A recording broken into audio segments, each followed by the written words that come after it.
জায়গাটা ধরে ফেলেছে, রিচ কন্ট্রোলটা রাখতে চাইবে সিজন V4L। খুব ঠান্ডা মাথায় টিকে থাকার চেষ্টা করছে, তার টিমমেট একজন নকডাউন হয়ে রয়েছে। সিনিস্টার চেষ্টা করছে আশেপাশে কোনো প্লেয়ার আছে কিনা সেই ইনফরমেশন কালেক্ট করতে, বাট ইন্টেলটা কিন্তু তার কাছে সেভাবে নেই।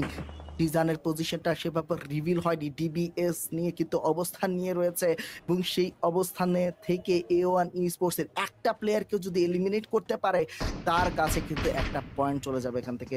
শুধু তাই না, আমরা টপ 20 দিকে দেখতে পাচ্ছি কন্টিনিউ করতে, সিজন ডাউন করে দিয়েছে, রাউডিকে ফিনিশ করতে চাচ্ছে বাট এতটাও ইজি হবে না তার জন্য। বাহিরে বের হলেই A1 eSports এর প্লেয়াররা তাকে করে দিবে ডেসিমেট এবং হিটম্যানের গ্রেনেড, সেই গ্রেনেডে কিন্তু ঘটে গেল এলিমিনেশন সিজনের এবং ভাইফা ফর লেজেন্ডস এর এই ম্যাচের কন্টিনিউ করা হলো না। স্টর্ম এক্সাটন ভার্সেস A1 এর মধ্যে কিন্তু ফাইট আমরা দেখতে পাচ্ছি। 6ix9ine এবার ফায়ার কন্টিনিউ করা শুরু করে দিয়েছে ডেথ স্টর্মের দিকে, বাট সেখানে কিন্তু 6ix9ine ডাবল জোন করে ফেলেছে। অ্যালিসন প্লেজার স্টেপ ব্যাকের থেকে কিন্তু নকডাউন বের করে নেওয়ার চেষ্টা করেছে এবং সেখান থেকে 6ix9ine তাদের অবস্থা কিছুটা হলেও কিন্তু চাপের মধ্যে থাকতে হচ্ছে এবং A1 eSports এর ব্যাকএন্ডে থাকা টিম তারা সামনে থাকা 6ix9ine দেরকে কিন্তু চাপের মধ্যে দিয়েছে। Mamba has been taken down by Sinistar। A1 eSports versus team Storm এক্সাটন এর মধ্যে ফাইটটা কিন্তু হচ্ছে খুবই হাড্ডাহাড্ডি, যেখানে স্টর্ম এক্সাটন অনেকটাই বলা যায় ডিসঅ্যাডভান্টেজের মধ্যে রয়েছে।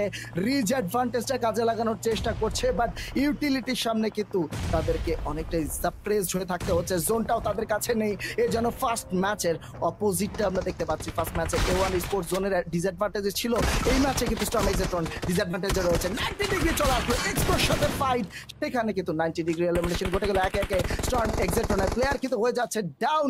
A1 eSports এর সিনিস্টার সাজিদ ওপির এলিমিনেশনটা নিয়ে নিচ্ছে, সিনিস্টার একটাই 4টি এলিমিনেশন নিয়ে নিয়েছে।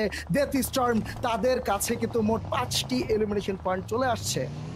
মিনুল, আমি আরো একটাবার রিমাইন্ড করে দিতে চাই, এই ম্যাচের শুরুতেই কিন্তু আমি প্রেডিক্ট করেছিলাম এই ম্যাচে চিকেন ডিনারটা পাবে A1 eSports এবং দে আর ডুইং অ্যাবসলিউটলি অ্যামেজিং। আরো একটাবার দেখতে পারলাম M416 এন্ড 6x এর অসাধারণ স্প্রে ফ্রম রাউডি এবং আরো একটা প্লেয়ার AP eSports এর তরফ থেকে হয়ে গিয়েছে knocked out. We are down to 16 22 players alive। সার্কেলের ফেভারটা এখন A1 eSports এর কাছে নেই, বাট খুবই তাড়াতাড়ি তাদেরকে এবারে করতে হবে বিকজ 6 জোন, আমরা 6 স্টেজে আছি, স্টেজ 7 এর জোনের ড্যামেজ কিন্তু অনেক বেশি, ছেড়ে কথা বলবে না একদমই। সো সবার আগে এখান থেকে তাদের প্ল্যান করা উচিত। কিন্তু এলিমিনেশন ঘটে গেল, আমরা চলে আসলাম টপ 4 টিমে 14 প্লেয়ার্স এর সাথে, যার মধ্যে থেকে কিন্তু দেখা যাচ্ছে A1 eSports তারা সবথেকে বেশি অ্যাডভান্টেজে রয়েছে। শুধু তারাই নয়, জিভিটো কিন্তু ভালো অবস্থানে রয়েছে। টিম GL তাদের সাথে হচ্ছে A1 eSports এর ফাইট, যেখানে A1 eSports সিনিস্টার এগিয়ে যাচ্ছে, হাতে রয়েছে MP45, সেটাতে নকডাউন পিক করে নিল টপারের। এবার ইউরিকেও নকডাউন দেখা যাচ্ছে। Green Limited they are trying very hard but here is A1 eSports, কিচ্ছু করার নেই, এলিমিনেশন নিয়েই ছাড়বে তারা। 15টি এলিমিনেশন চলে আসলো ইন টোটাল।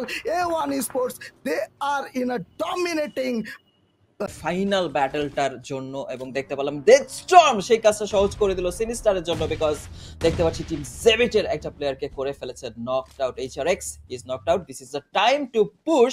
সেটা কি A1 এখান থেকে করবে কিনা সেটা অবশ্য $1,000,000 কোয়েশ্চেন, বিকজ এখনো পর্যন্ত A1 সার্কেলের ভিতরেই আছে। বাট যেখানে আপনি 15টা এলিমিনেশন পেয়ে গিয়েছেন তখন আপনি ওপেনিং পেলে কি আর থেমে থাকবেন? সেটাই কিন্তু দেখতে পাচ্ছি A1 eSports একটা হাংরি শার্কের মতো এগিয়ে যাচ্ছে অ্যাজ এ টিম। দেখতে পাচ্ছি পুরো সামনে থাকা যে কোনো প্লেয়ারকে তারা ডেমোলিশ করে যাচ্ছে। 16টা এলিমিনেশন পয়েন্ট, সিনিস্টার তিনি থামবেন কোথায়? 10 elimination points already been secured. Oh my god, this is something special. ফ্যান্সরা অনেক বেশি হ্যাপি হবে। We are down to 2 teams, যেখানে 8টা প্লেয়ার এখনো পর্যন্ত লাইভ দেখতে পাচ্ছি। হিটম্যান হাতের রয়েছে একটা গ্রেনেড, এই গ্রেনেডে কানেক্ট হলে ফ্ল্যাশ কিন্তু হয়ে যেতে পারে নকড আউট, বাট সেটা কিন্তু এখনো পর্যন্ত হয়নি। এখনো পর্যন্ত হিটম্যান আরো একটাবার নিজেকে সেকেন্ড চান্স দিতে চাচ্ছে, আরো একটাবার গ্রেনেড করার চেষ্টা। আমি দেখতে পেলাম ডেথ স্টর্মের গ্রেনেড এবারে কানেক্ট হলো, প্লেয়ার হয়ে গেল উইচুইকে নকড আউট। 3 versus 4 situation. দেখতে হবে এখান থেকে A1 eSports আজকে দিনের প্রথম চিকেন ডিনার এখান থেকে সিকিউর করতে পারে কিনা। যদি পারে সেক্ষেত্রে 21 এলিমিনেশনে চিকেন ডিনার হবে, যেটা কিনা এই ইভেন্টের সবথেকে বেশি হবে। রাউডি আরো একটা প্লেয়ারকে কিন্তু নক আউট করে ফেলেছে, হিটম্যান আরো একটা প্লেয়ারকে এলিমিনেট করে ফেলেছে এবং ফাইনাল ব্লো আসলো। A1 eSports এখান থেকে জানান দিয়ে দিল তাদের প্রেজেন্স পাবজি মোবাইল ন্যাশনাল চ্যাম্পিয়নশিপের সেমিফাইনালের ডে 2 তে। তারা বলে ফর কম্বিনেশন সাজিদো এক্সেডাই কে ডাউন করে দিয়েছে অপরদিকে ফাইটে, বাট এই মুহূর্তে ফাইটটা কিন্তু হচ্ছে Allison place versus A1 sports এর মধ্যে একটা ডেডলি ফায়ার হতে পারে। গ্রেনেড থ্রো করে দিয়েছে সিনিস্টার, বাট রিজের অপর সাইডে থাকা প্লেয়ারটাকে আসলে রিচ করাটা এতটা ইজি হবে না, ট্রাজেক্টরি মিট করবে না। ডেথস্টর্মরা চেষ্টা করছে স্মোক করে নিজেদের ভেহিকেলটাকেও সিকিউর করতে, পাশাপাশি ডেথস্টর্ম ভেহিকেলটা এখন কিন্তু নিয়ে নিবে এবং ভেহিকেল নিয়ে ডিস্ট্রাকশন ক্রিয়েট করতে পারে অ্যালিসন প্লেসের জন্য। এখন তারাই জানে আসলে তাদের মোটিভটা কি, তারা কি করতে চাচ্ছে। ভেহিকেল নিয়ে হয়তোবা একটা পুশ দিতে চাচ্ছে, স্ল্যামিং করতে চাচ্ছে, সেরকম কিছুই কিন্তু হতে পারে। সিনিস্টার নেমে গেল, এবার কিন্তু হান্টারকে ডাউন করতে চাইবে, ব্যাকের থেকে প্লেয়ার স্প্রে করলো এবং রাউন্ড এবং সিনিস্টারকে করে দিয়েছে ডাউন অ্যালিসন প্লেস। তারা ওভার কমিট করার চেষ্টা করছে। A1 স্পোর্টস বিপজ্জনক অবস্থায় স্টেপকে ডাউন করে দিল hitman. He is the severe right now for his team. Hitman কি পারবে তার টিমমেটকে বাঁচাতে? রাউডিকে রিভাইভ করা শুরু করে দিয়েছে। স্টর্ম এক্সেট্রন ইজ হিয়ার। তারা কিন্তু পারফেক্ট টাইমে ফাইটে এন্ট্রি নিতে পারে। 90 ডিগ্রি লং রেঞ্জে তাকে দেখা গিয়েছে, এবার 90 ডিগ্রি উপরে কিন্তু ফায়ার কিছুটা দিয়ে হিটম্যান তাকে একটু চাপে ফেলে দিয়েছে। রাউডিকে কভার কিন্তু দিতে হবে। ভেহিকেল নিয়ে হিটম্যান এন্ড রাউডি জায়গাটাকে ছেড়ে দিচ্ছে। সিনিস্টার এবং ডেথস্টর্মে এলিমিনেশনটা তাদের জন্য। নেওয়ান ফ্যান্সরা তো অবশ্যই খুবই হ্যাপি থাকবে, বাট একটা পাথরের পিছনে তিনটা প্লেয়ারকে এখান থেকে আমি দেখতে পাচ্ছি অবস্থান করতে।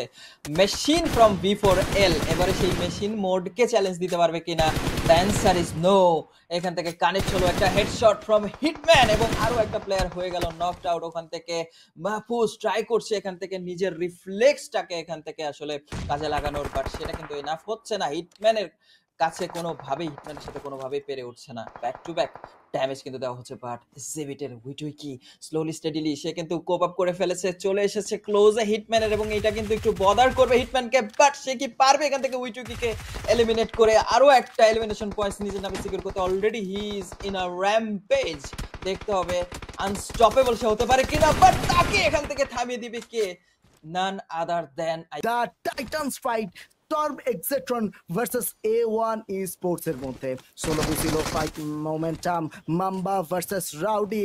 দেখা যাক এই দুজনের মধ্যে কে চিকেন ডিনারটা নিয়ে আসতে পারে। 6-9 অলরেডি নক ডাউন হয়ে রয়েছে। গ্রেনেড কুক করছে রাউডি। রাউডির এই গ্রেনেডে মাম্বা হতে পারে down and back to back chicken dinner আসতে পারে A1 স্পোর্টস এর কাছে।